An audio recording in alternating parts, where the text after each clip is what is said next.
Good afternoon, everybody. Yes, I know I hadn't put a video out in a little while. Been very busy around here. Half of everybody's been sick with the flu bug or this or that. Not me. I hadn't had my turn yet. You know how that goes. But, I'm sewing up sheaths today. I have this one and one more left to do. And while I'm doing this, I don't know that I've ever showed y'all how I treat them. How I dip them in oil and treat them.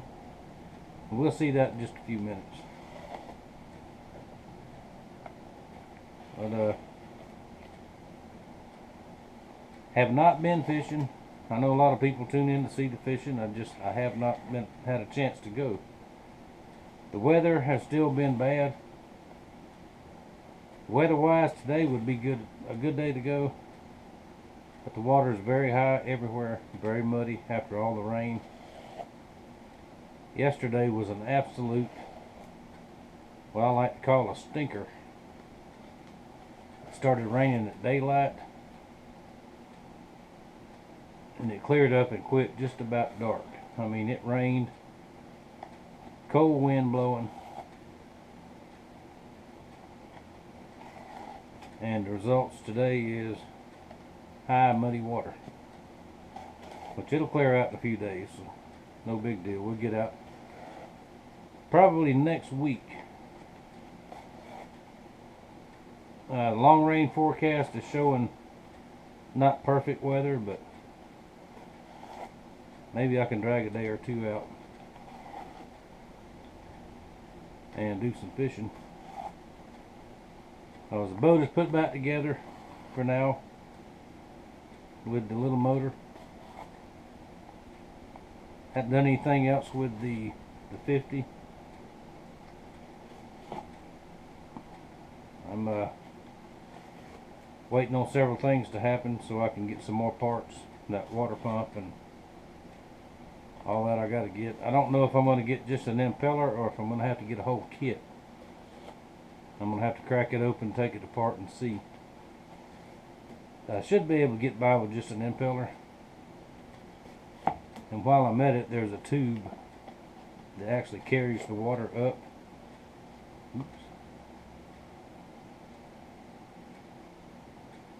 Oops, see there, not paying attention. And you get a ravel that you gotta fix.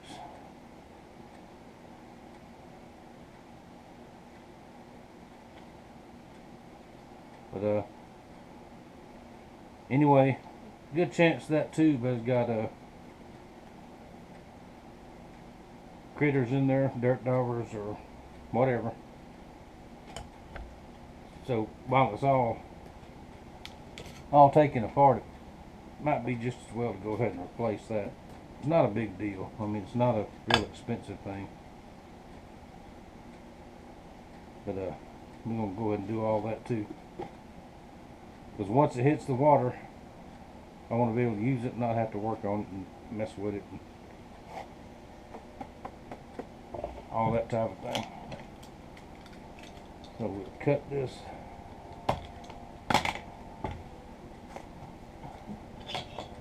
Cut that last stitch off. Now, I've mailed out one knife this morning. Mama sent it out for me. It was a special birthday knife. It is on the way and will be there on Saturday. Just in time. Right there. That's what they look like. Just like that. One more to go. Now, when I get done with this one, I'm going to get the oil. I'm going to go ahead and turn that on now. Get the oil getting heated. I'll heat the oil and dip them and show you how I do that. And we'll find something else to talk about. Alright, I got my oil hot. Now I want it a little over 200 degrees. And I checked that with a candy thermometer. Yes, I did steal that from Mama out of the house. But I have replaced it and she hasn't noticed yet, so y'all don't tell her. Now this is neat's foot oil. I don't have the jug to show you because it ran out and I threw it away. But all we're going to do is dip it in.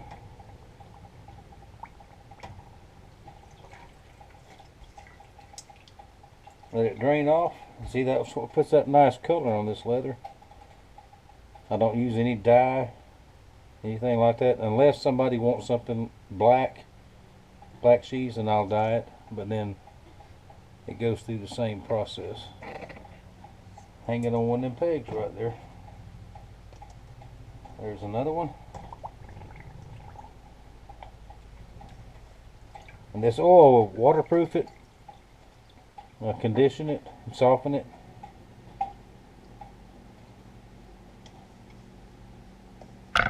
Let's see, whoops, sorry about that. Hang that one up there. And there's one more step after this.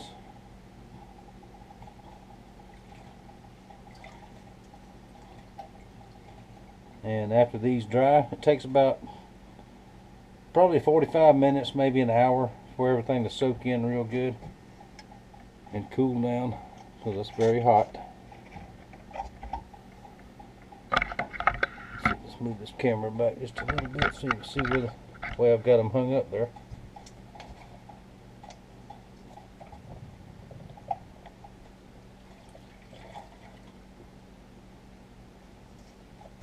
And the reason I like doing it this way, because it coats it inside and outside. That oil seeps into all the little spots there.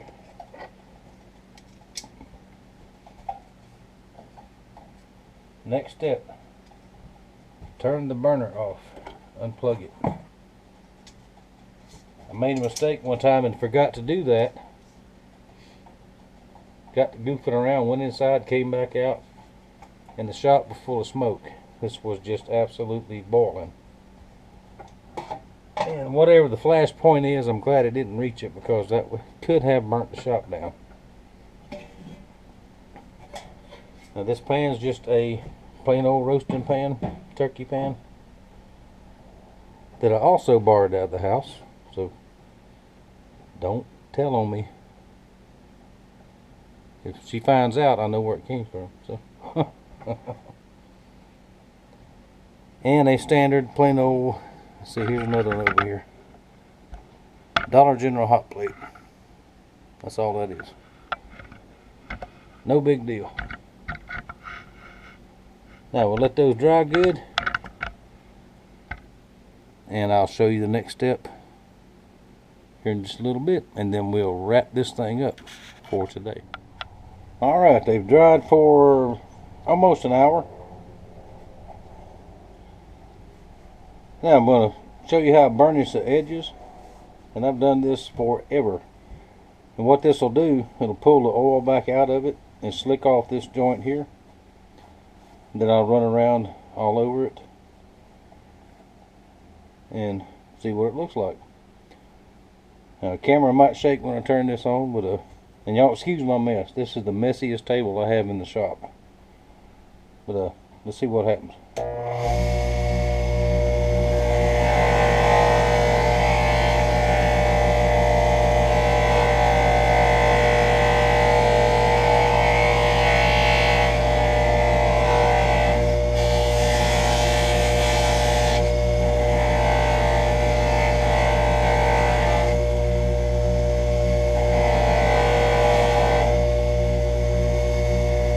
See the difference here and here?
Just like that. Now 3 more to go, and final sharpen and polish on the blades themselves, and we'll see some finished knives here in just a minute. Alright, sheaths are done. Leather work is complete. Now the biggest question I get asked all the time is, how do you sharpen? How do I sharpen a knife? Well, I'm going to show you how I do it on a brand new knife. This is a Master Sergeant with hard rock maple handles. This is for a friend of the Master Sergeants. And reclaimed steel, for the most part, is not real thick. So what I'll do, I'll get the blade cut out, get the profile done, heat treat, temper, all that stuff. Then I will grind the bevels on. See the bevels there? Then I will seal it with gun blue. And the final step is putting the edge on it. Now the reason I don't take reclaimed steel and grind it first is because it'll get too thin. If you're heat treating and you get it too hot with real thin steel, it's going to crack. Trust me, it will crack. So that's why I grind the bevels last, and then put the final edge on at the very end. Now this is a 120 grit belt that is about wore out. It'll take off material, but it won't take off a lot, and it will not overheat this blade. So watch your ears, volume alert, and I'll show you how it's done, or how I do it.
Now another reason why I go ahead and do the gun bluing and all that, any steel that's exposed, doesn't matter what you do to it, how much you buff it, how much you sand it, it will be susceptible,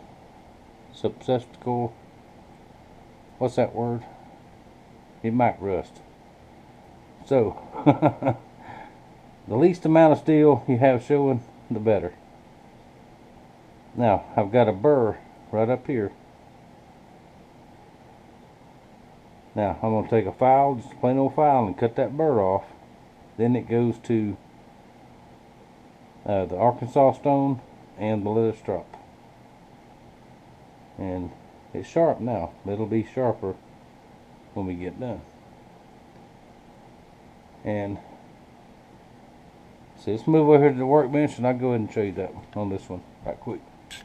And I got 4 more to do, something like that. Alright, show you the next step right quick.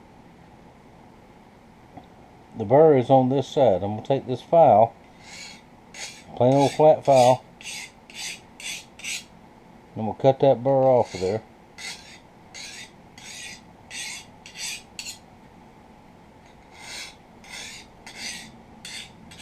Both sides.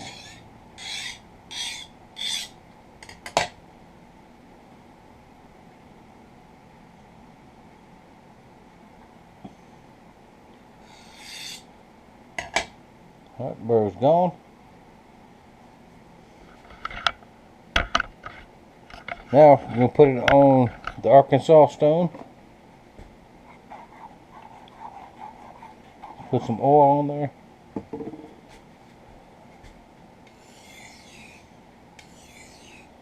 Now at this point, if you got a knife that you want to sharpen, this is the way to do it.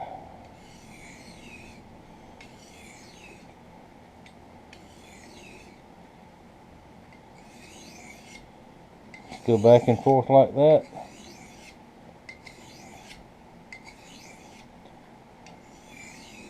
Now you'll feel some resistance right here. When that resistance goes away, that means you've cut that last little bit of that burr off of there.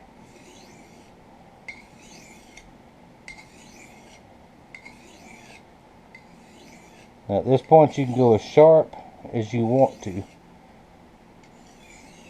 Some people like it razor blade sharp, which is not a really good use. I mean, not a really good edge for everyday use. Because the sharper it is, the thinner the blade is on the edge. But if you're skinning, cutting meat, that kind of thing, you want that edge. If you're shaving wood or doing something like that, you don't want that extremely sharp edge, because it'll dull faster.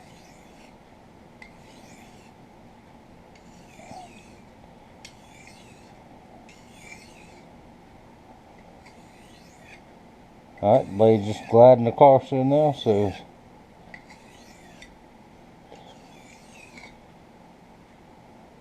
give it a test. That is very sharp. Now after that, a leather strop, and I am going to make some leather strops to be available here very soon. Go back and forth like that. The same thing with this. You can feel a little bit of resistance, and when it feels really smooth on both sides, that's where you want to be.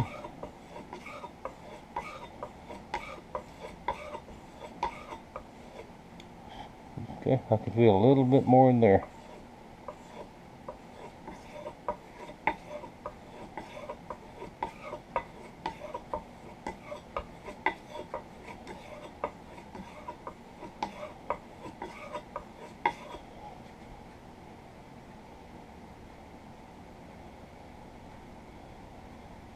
There we go.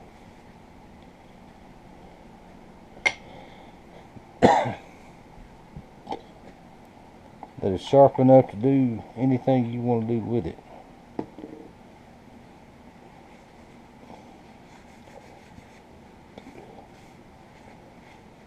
And I put a pretty heavy coat of oil on it.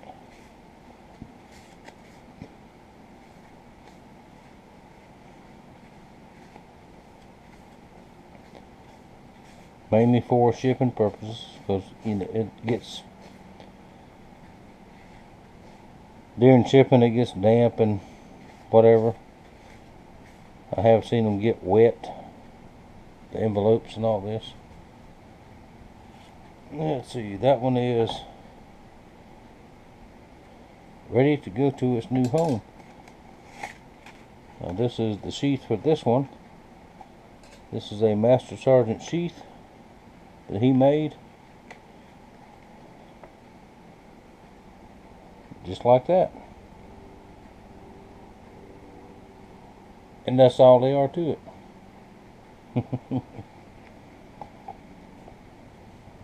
Now the next knives, before I final sharpen them, let me show you right quick.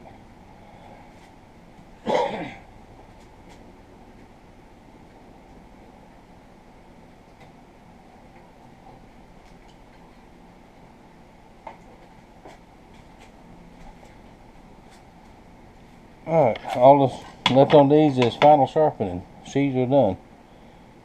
There is a Master Sergeant knife in moose horn. That is the absolute last piece of moose horn I have. So if you look up on the website and see the Master Sergeant and moose horn, that's all I got. So we can do wood handles or like that one or something else. There's a small fillet, large fillet,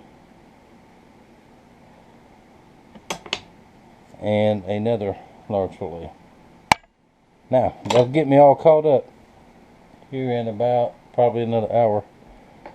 I'll get these packaged up and get them ready to mail out tomorrow morning. And I think we'll stop it right there. This is a note from the Master Sergeant to his buddy that ordered that knife. Thank you, sir, very much. I appreciate it. And let's see. That'll do it for today. Hope y'all enjoyed it. Thank y'all very much for watching. Thank y'all for everything you've done for my channel. We're approaching 3,000 subscribers, which is very, very cool. When I started, I never thought I would get 100. So, a lot of you guys have been with me from day one. I thank y'all. I appreciate y'all. And some of y'all I hadn't heard from. So, give me a thumbs up. Give me a short comment. Email, phone call, whatever it is. I appreciate you. Thank y'all for watching. And I'll see y'all next time. Maybe with some fishing.